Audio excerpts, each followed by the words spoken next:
welcome to lecture 2.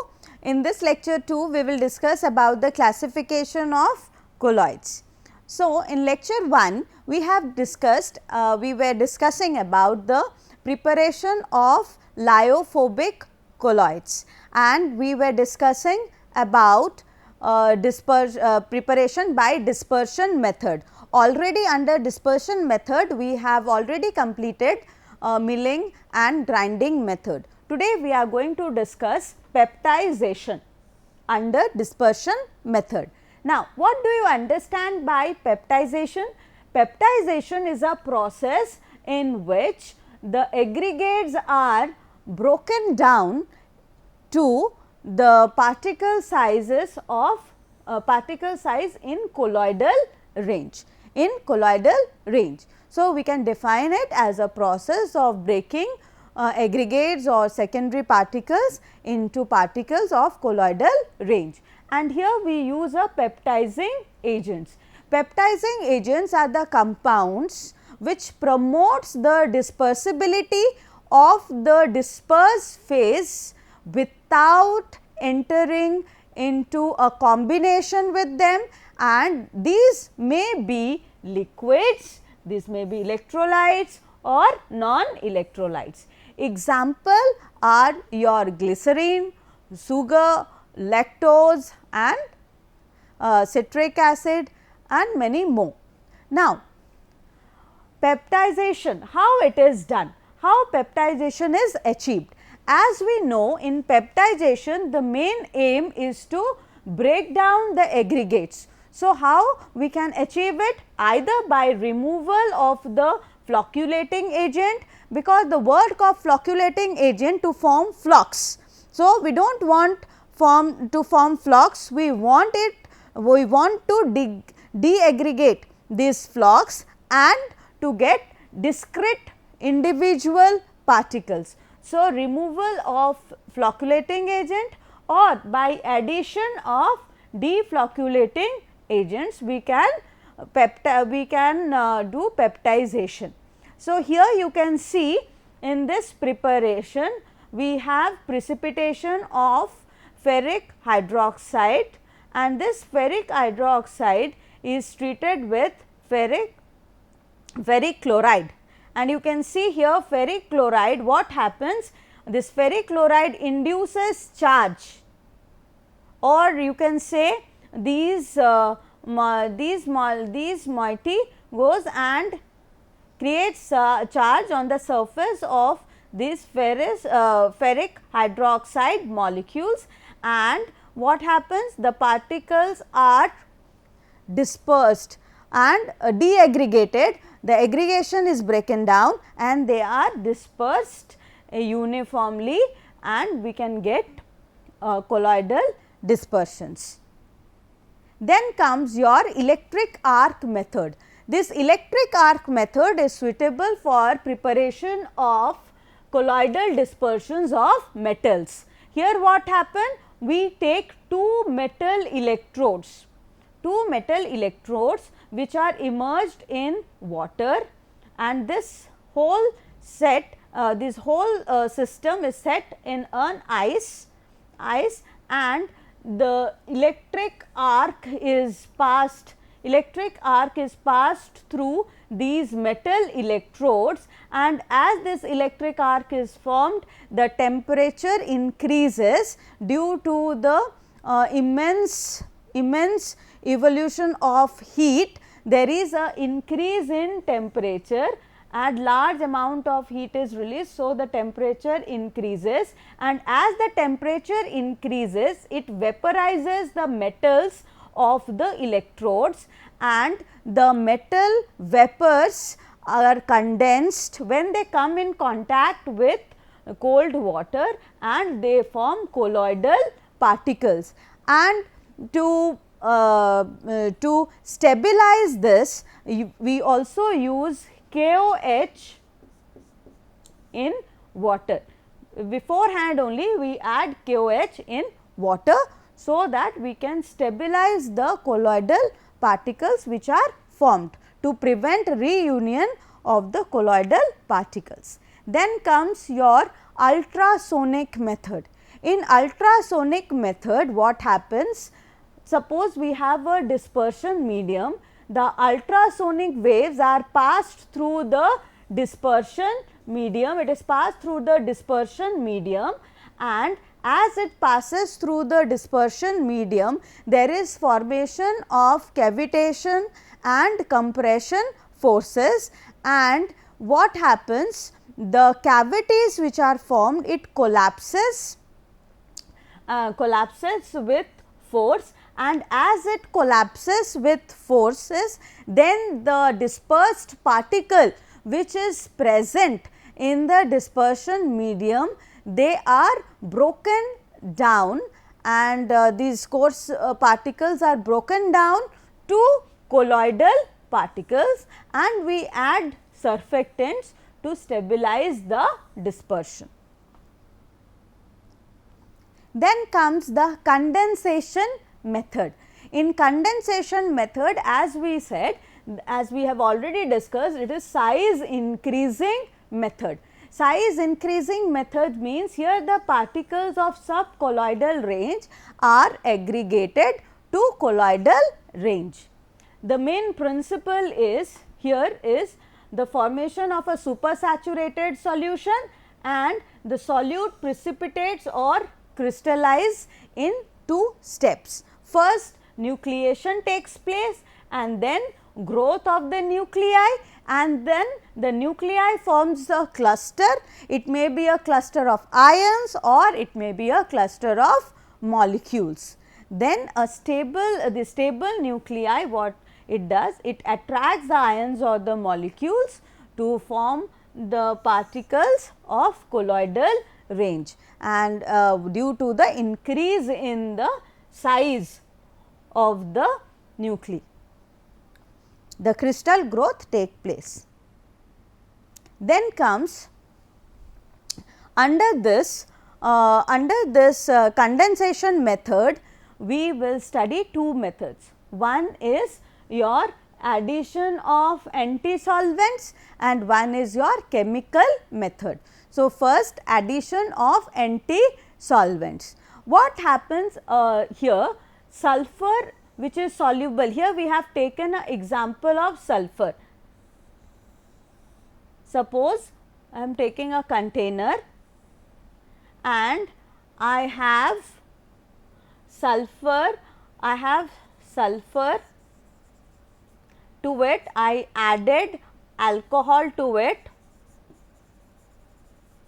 This sulfur is soluble in alcohol, and this is soluble in alcohol. Now, what it is done, excess amount of water was added to it. When excess amount of water was added to it, water act as an anti-solvent. Why?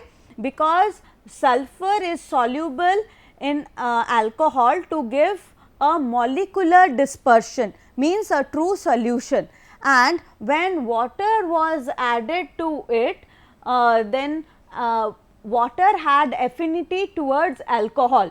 So, water was attracted by alcohol, and the amount of alcohol which was used to dissolve this sulfur was decreased compared to the previous case. So, the sulfur precipitate out as fine divided particles. So, we get sulfur salts.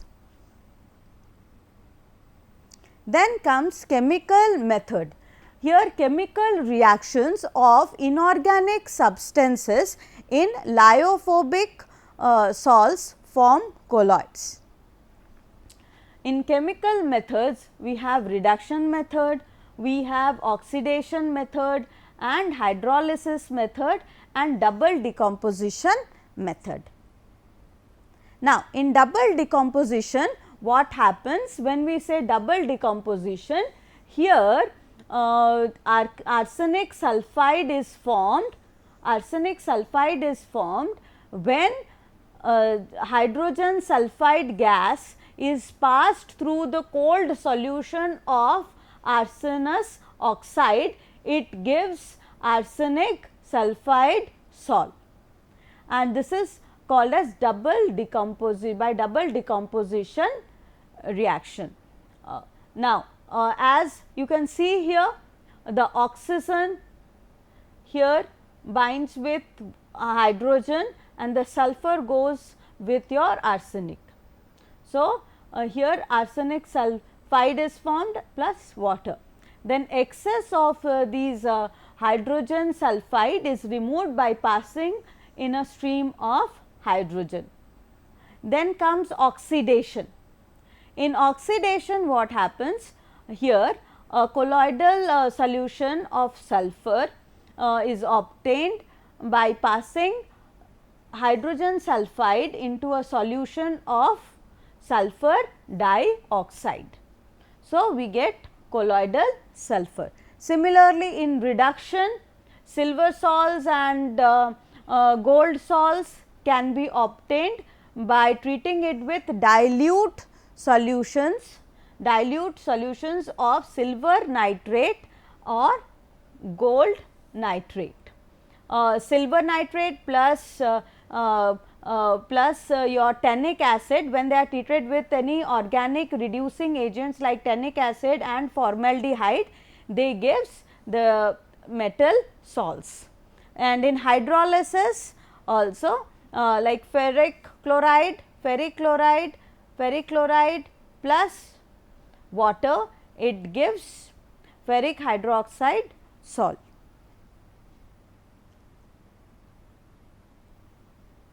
Then comes, we discussed about the method of preparation of lyophobic colloids. Now, we will discuss about association colloids. What are these association colloids? These association colloids are amphiphils are molecules or ions which have affinity for both polar as well as non-polar solvents. Okay.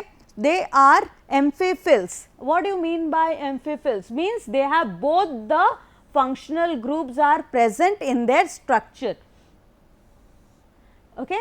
So, they have a polar head and a non-polar tail. Okay.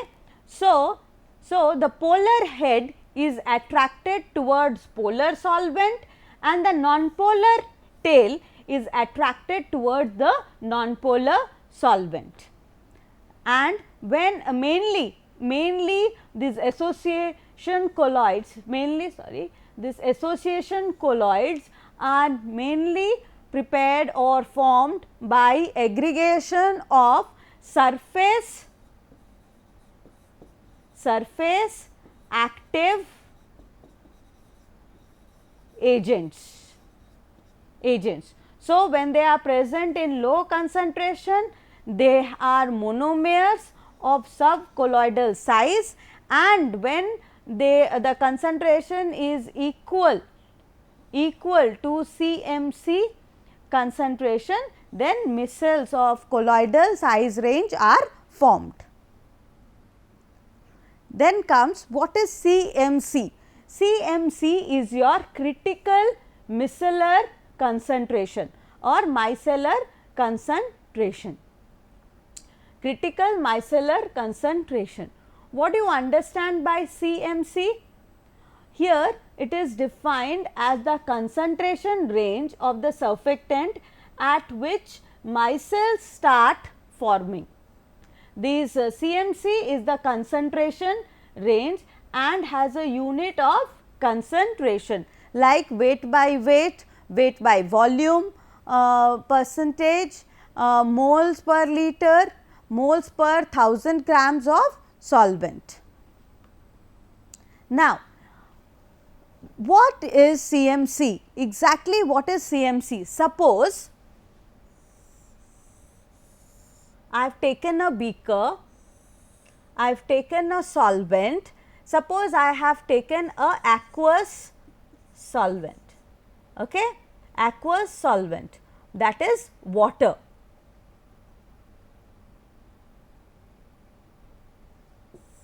Suppose I have taken a aqueous solvent, that is water, aqueous means it is water only, and here first we will understand what is this. This is known as surface.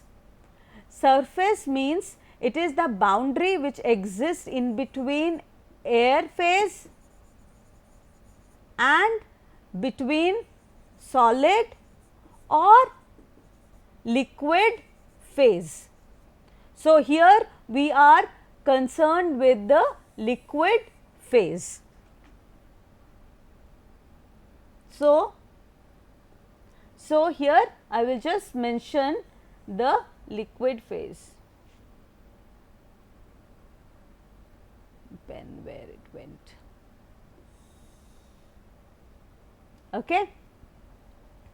So, this is your surface, I do not know from where this black color came. Okay. So, this is your surface and this is your liquid phase and this is your air phase, and this is known as your surface.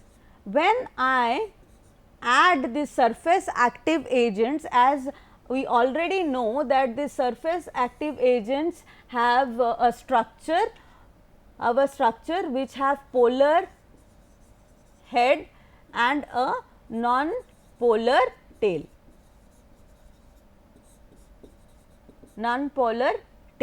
So, as I go on adding surface active agent, what happens? It arrange itself in such a way that the polar part faces towards the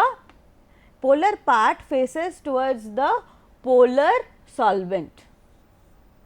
Okay. So, I keep on adding surfactant and the surfactant sits on the surface of the liquid phase and the air phase. Now, if still I go on adding the surface active agent, if I go on adding the surface active agent, what will happen? It does not have any place now left to sit on the surface. So, these surface active agents will move to the bulk. They will move towards the bulk, and if I keep on adding, then they will keep on moving to the bulk. Then at a concentration which is known as CMC, that is critical micellar concentration, they will start to rearrange themselves. And they will form micelles. And when they will form micelles, as we know that they are made up of polar head and non-polar tail, the polar head will face the aqueous solvent or the polar solvent, and the non-polar part, as we are taking here an example of a polar solvent. So, the non-polar part will try to avoid its contact with the polar solvent, and it will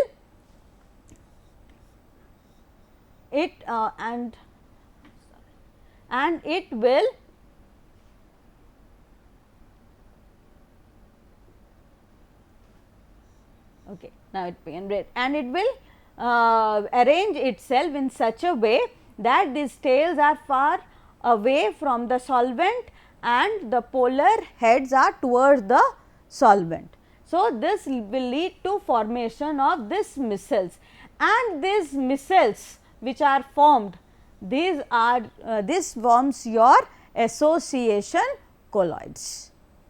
And the drug, suppose there is a drug A which is insoluble in the polar solvent, but this drug can get absorbed or attached to the non-polar tail, and this whole system of this micelles will get solubilized in the aqueous solvent.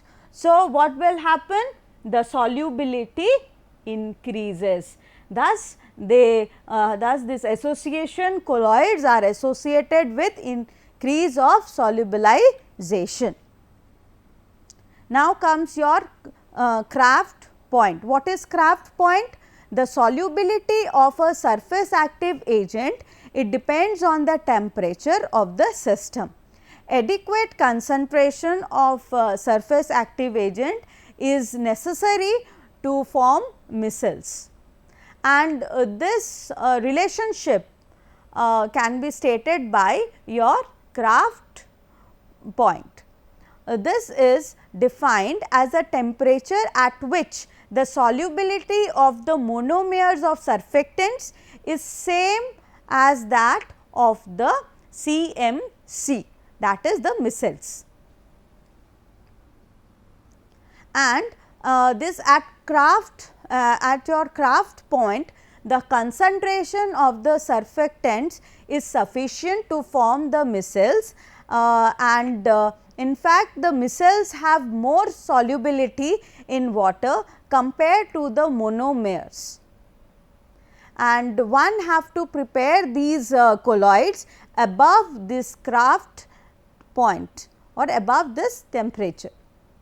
Then comes what is the application of these surfactants.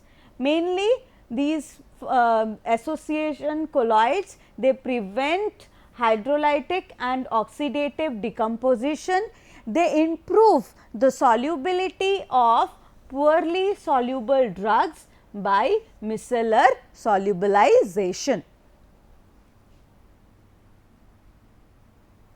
Now, we can take an example of micelles formed by using non-ionic surfactant, that is twin 80 in water. Twin 80 in water. Now, as we know, here we have taken water as the solvent, and we are using water as a solvent, and we are using surfactant twin 80. So it forms the micelle. So, this micelle is formed. Now, what happens when benzene and toluene is added? These benzene and toluene are non-polar. So, they will dissolve in the center or near the tail, because these tails are, because this tail is your non-polar. So, non-polar molecules. So, non-polar molecules will be attracted or dissolve in the center, and when we add phenol and salicylic acid, which are semi-polar in nature. So, what happens, this benzene ring will, semi-polar means it has both the groups, polar groups and the non-polar groups. So, the non-polar groups like benzene ring, it will dissolve in the center, because in the center we have non-polar part and the head, that is your polar head, it is towards the aqueous solvent, and the hydrocarbon chain will dissolve near the head, Then if we take para-hydroxybenzoic acid, as it is a polar compound, it will dissolve near the heads. So, these are the references. Thank you.